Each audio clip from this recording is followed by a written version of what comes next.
La República Dominicana, un paraíso tropical conocido por sus playas cristalinas y su cultura vibrante, pero detrás de ese sol radiante y esas sonrisas cálidas se esconden historias que harían temblar a cualquiera, historias que no suelen ser contadas, que la mayoría preferiría olvidar. Hoy te llevaré a través de 3 casos dominicanos tan oscuros y perturbadores que te costará dormir después de conocerlos. Prepárate para descubrir el lado más siniestro de tu país. Casos que la historia misma quiso enterrar.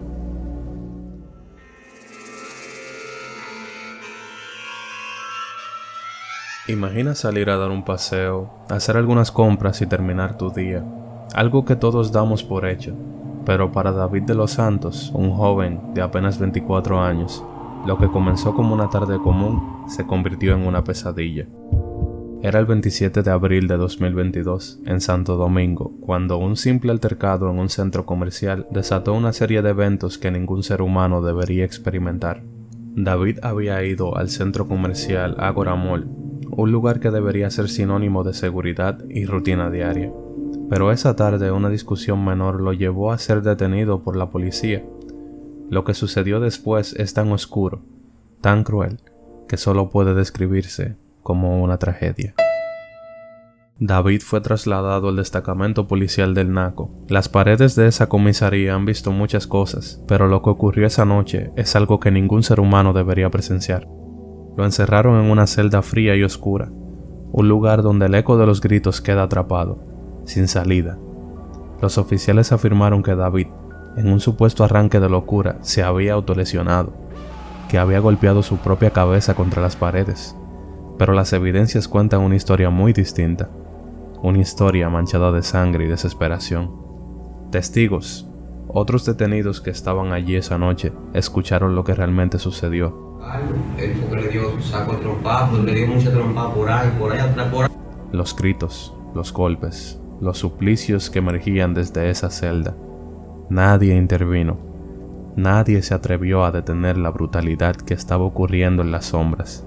David fue golpeado una y otra vez, hasta que su cuerpo no pudo soportarlo más. Su cuerpo estaba en estado crítico. Lo llevaron al hospital donde los médicos hicieron todo lo posible por salvarlo, pero era demasiado tarde. Los golpes habían sido tan brutales que su vida se apagó lentamente como una vela en una tormenta. Las autopsias posteriores revelaron la terrible verdad. Las lesiones de David no podrían haber sido autoinfligidas. Alguien, o más bien varios oficiales, lo habían golpeado hasta dejarlo al borde de la muerte. La muerte de David no pasó desapercibida. Desató una furia colectiva, una ola de protestas que se extendió por todo el país.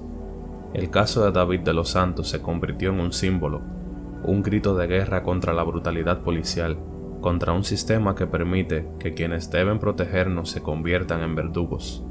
Pero por más protestas que haya, por más gritos de justicia que se escuchen en las calles, nada puede devolver la vida a un joven que simplemente quería disfrutar de su día.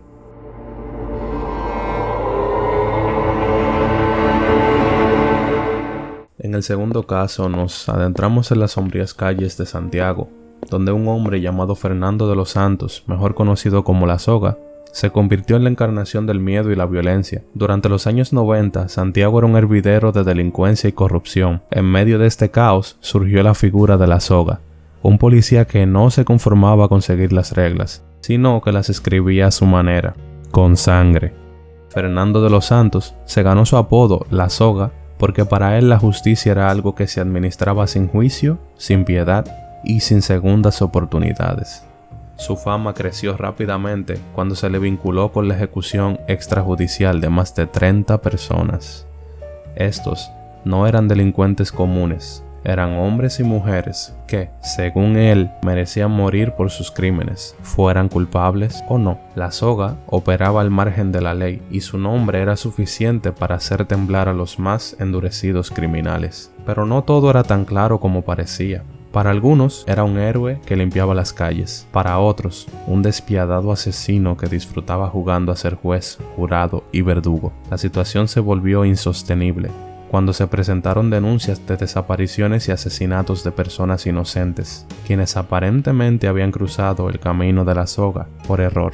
En 2011, con la presión de organizaciones de derechos humanos y el creciente escándalo, la soga desapareció sin dejar rastro. Se especulaba que había huido del país, que se había escondido o que había sido silenciado. Pasaron los años y la leyenda de la soga comenzó a desvanecerse hasta que, en 2017, fue arrestado tras regresar a la vida pública, pero la historia no terminó con su arresto. El 3 de junio de 2020, Fernando de los Santos fue asesinado a tiros frente a su hogar en Gurabo. Muchos creen que fue una venganza, un ajuste de cuentas por todos aquellos a quienes les arrebató la vida. Otros piensan que su destino estaba sellado desde el momento en el que decidió caminar por el oscuro sendero de la violencia y la muerte. Lo cierto es que su muerte dejó más preguntas que respuestas, y su sombra sigue acechando a aquellos que lo conocieron. ¿Fue la soga un monstruo creado por las circunstancias? ¿O simplemente alguien que disfrutaba del poder de decidir quién vivía y quién moría? Su muerte no puso fin a la leyenda, sino que la alimentó. Las calles de Santiago aún recuerdan su nombre y su historia se cuenta en susurros como un aviso, porque en cada ciudad podría haber alguien que esté dispuesto a cruzar esa línea invisible entre la justicia y la brutalidad. Para nuestro último caso nos adentramos en las aguas traicioneras del Mar Caribe, donde en 1990 un grupo de dominicanos emprendió un viaje que jamás deberían haber iniciado. Lo que comenzó como un intento desesperado por alcanzar el sueño americano, terminó en una lucha por la supervivencia que desafía toda comprensión.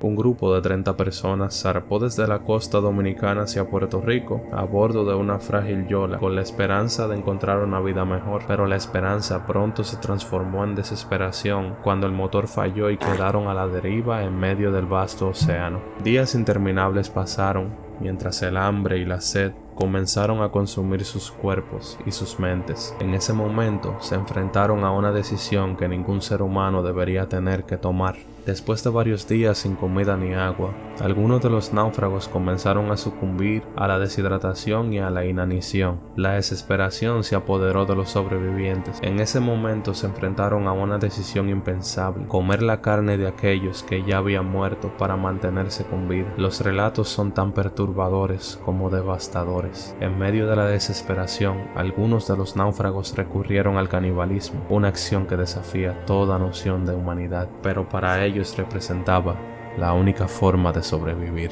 El relato no termina aquí.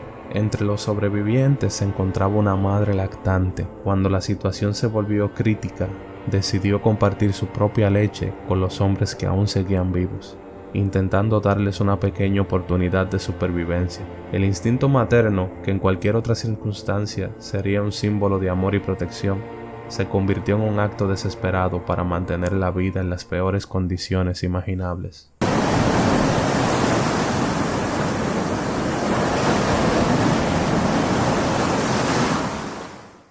Pasaron 8 días antes de que un barco de la Guardia Costera de Estados Unidos los encontrara, apenas vivos, flotando en el inmenso océano. De los 30 que habían partido, solo 9 sobrevivieron, llevándose consigo no solo las cicatrices físicas, sino también el peso de lo que habían hecho para seguir respirando. Lo que sucedió en esa yola es un testimonio del abismo en el que puede caer el ser humano cuando se enfrenta a la muerte inminente. Al llegar a tierra, los sobrevivientes fueron atendidos por la Cruz Roja y sometidos a exámenes médicos y psicológicos. Sin embargo, ninguno de ellos pudo escapar de las pesadillas que les atormentaban. Las secuelas de ese viaje maldito nunca desaparecieron, y sus relatos quedaron grabados en la historia como un oscuro recordatorio de hasta dónde puede llegar la desesperación humana. La historia de estos náufragos es más que una tragedia. Este caso es un recordatorio de que la lucha por la vida puede llevarnos a lugares inimaginables, y aunque estos sobrevivientes lograron llegar a la orilla,